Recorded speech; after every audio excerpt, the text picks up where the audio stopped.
Hi, I'm Laura from Madelinetosh, and if you think fixing up a batch of this yarn is easy peasy, you ain't seen nothing yet. So step one is that your yarn shop places an order for the Tosh Merino Light and Electric Rainbow, and we enter the order into our custom computer system. So Wonka here has entered the order.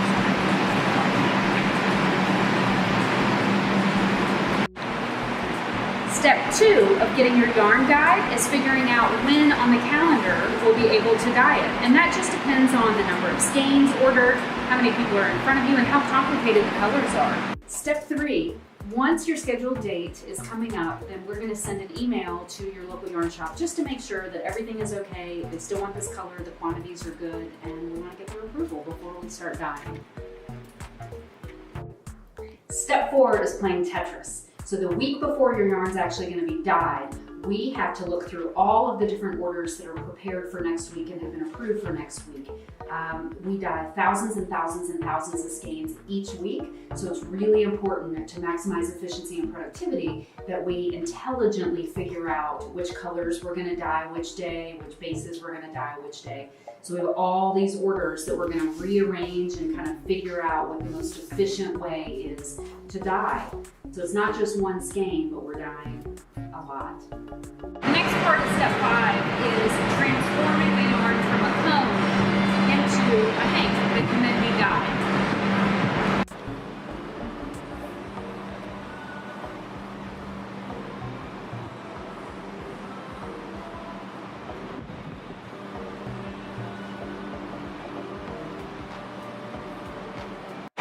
Step six, we're still prepping the yarn to be dyed, so we're a few days out from being able to dye your yarn. In this case, we take a look at what the yarn shop has ordered and we grab all of the undyed raw hanks of yarn. Step seven is prepping the yarn and figuring out which dyer is going to dye which color of the order. We do that a couple days in advance so that we can get things prepared for each dyer. Step eight is pulling the recipe and all of the dyes that are going to be needed for each of the colors that's in somebody's order. Step nine, we get to turn this into this. This is the fun part.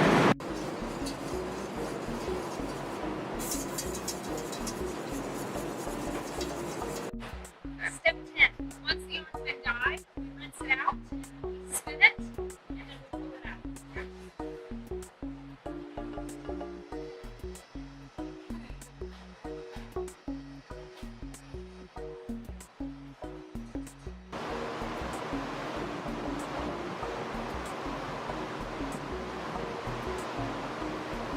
Step 11 is to check and see that the yarn is dry, and then once it is, we grab everything from an order and we are going to take it over to finishing. Step 12 is that we twist the yarn into a nice angle.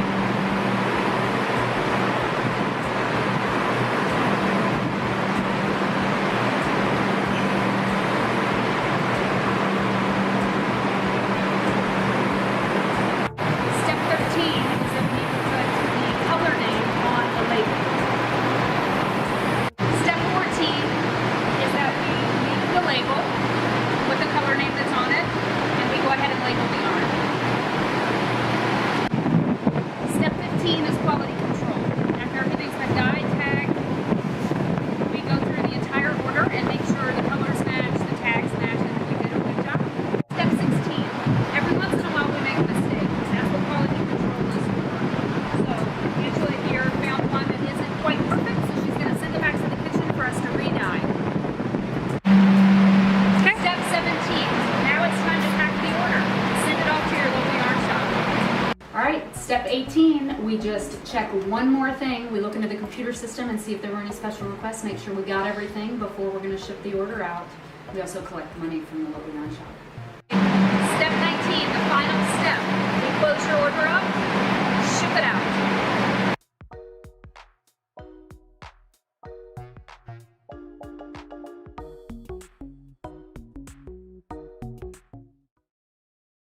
All right. I just thought that was fascinating to see, every every step that goes into making, getting the yarn into your hands, basically from the very start.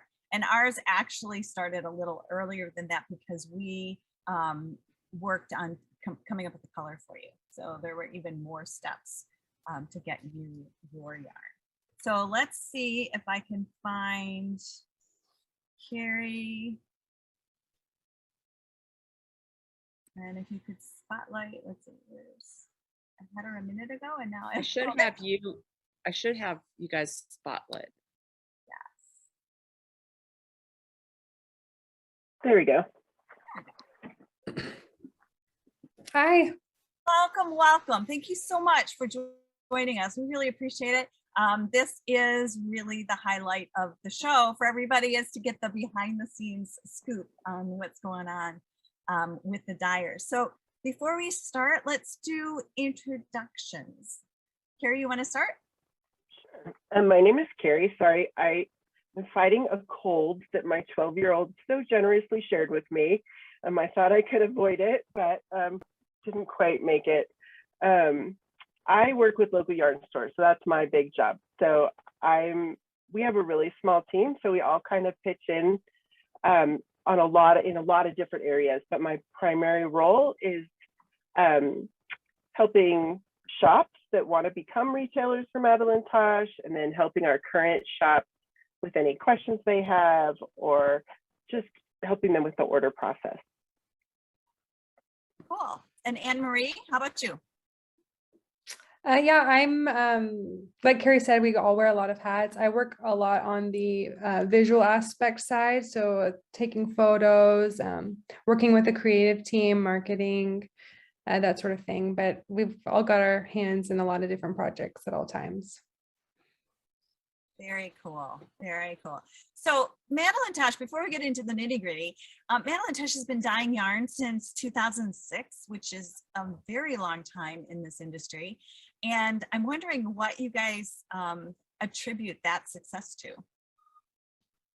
I mean, I think Anne-Marie can probably talk more to the history, because she's been here a lot longer. She's been with Madelinetosh a lot longer than I have, but I can tell you in the last 2 years, I think the biggest thing that I've seen is our dedication to color, and always, like, I think I described it one time as always innovating, but knowing that our focus is on good color.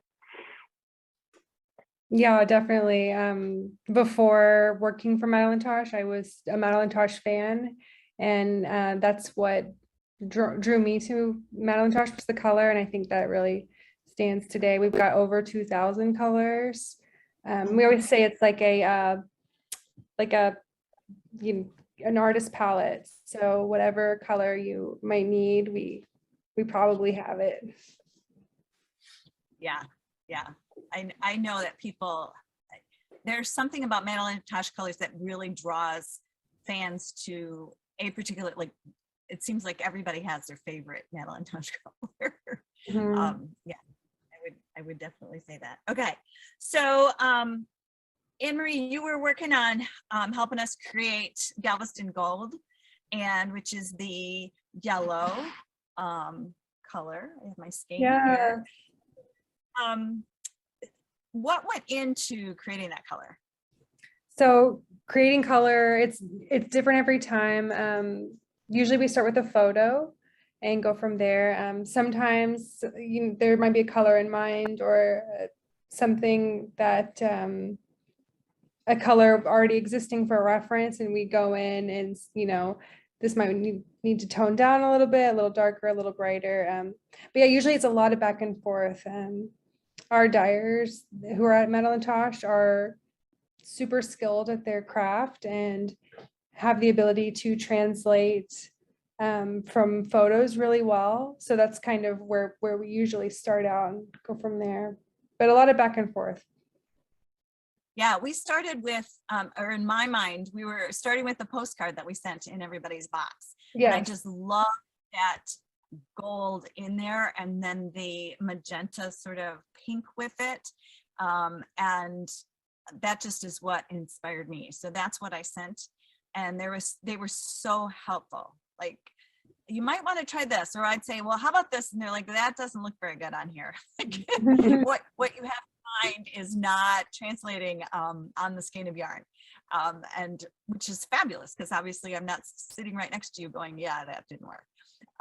So it is a lot of back and forth, and it is so much fun to design a color and bring something into life that, you know, if you've got 2,000 colors and you don't have this one, that's pretty cool. Yeah.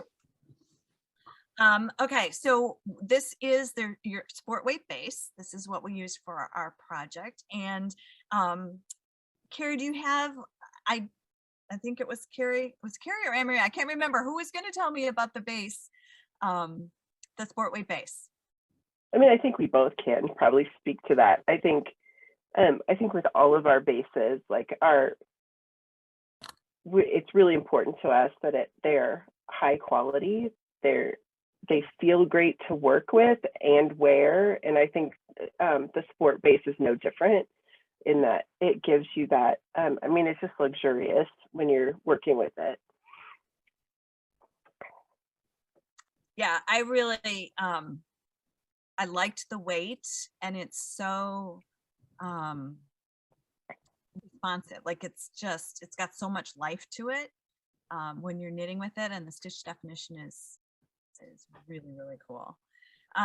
Do you have other color combinations if people want to make mitts? Do you have any skeins there that you can show us, maybe color combinations or make suggestions? So I don't have any skeins here. I know Carrie has some colors behind her on her color wall. I should have pulled some, sorry.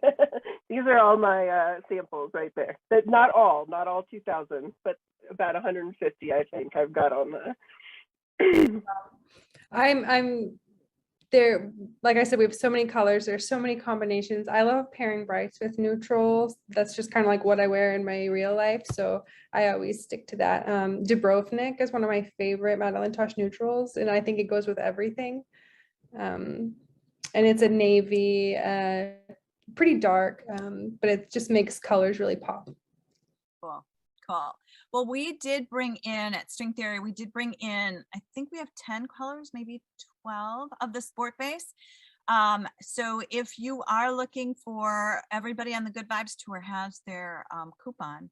And if you haven't used it yet, if you want your discount on some more Madelinetosh Sport, it is up on our website. And we did save it. We've had it for a little, probably a week at least here at String Theory, but we have not put it out because we wanted the Good Vibes group to get their first dibs. So if you go over to our website and look for Madelinetosh Sport, you'll see what we have if you would like to get some more, to do some different things. Carrie, do you have ideas of other patterns that if people have fallen in love with this base that they might use it for? Yeah, so we actually don't have a ton of Madelinetosh patterns in sport weight, but I did a deep dive into sport weight patterns, and I do have some suggestions. Isabel Kramer and Andrea Mowry both have quite a few sweater patterns that I think would be great, especially in the combination you all have with that Galveston gold. I think that would be really beautiful. And then an oldie but goodie, I couldn't help when I saw it. I almost laughed because it's been around forever, but Melanie Berg's Drachenfels, the shawl, I think would be gorgeous in the vintage sari and the Galveston gold as well. And that's a nice sport weight shawl and a classic. Just funny how you get it. Like when you've been knitting for a while and then you go back and see some of these patterns and you're like, oh, I forgot. Oh. Yes, and that one in particular, you know, it is fun to go back and look at patterns like that, and that one in particular really holds up. Like it would look. Yes, that's what I had to go look and see when it was released because I was like, I would still knit that, you know. Yeah, and do you remember the date? Because I think it was a long 2014. Time. That's what it said. Yeah. I couldn't believe it. It made me feel a little old. Yeah, that is a good one. Yeah, especially. And Isabel Kramer and Andrea Mowry are favorites around here at String Theory. So yeah, they lots and lots of, and I do think too, even though it's sport weight, I would definitely swatch it for DK.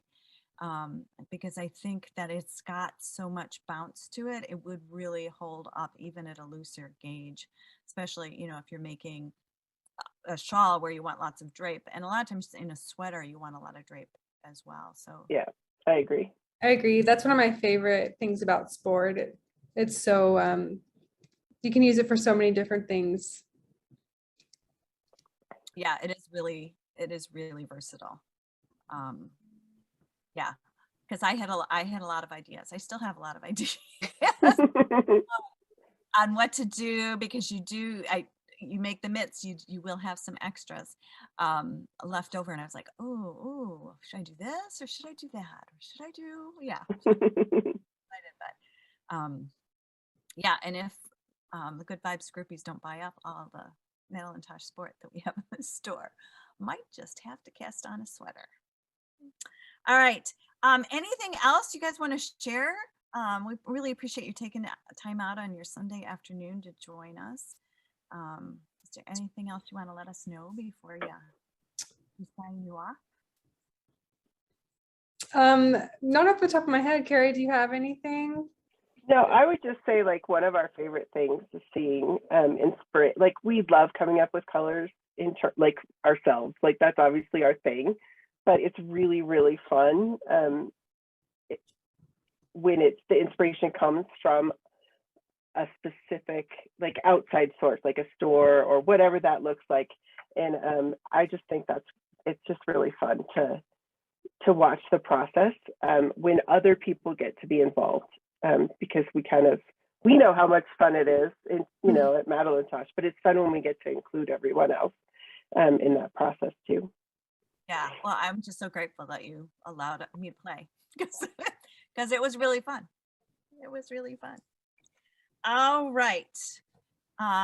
Thank you so much. You are welcome to hang out, but I'm going to take the spotlight off of you. Thank you. Yes, thank you, ladies. Thank you. That Thanks was for having us. fantastic.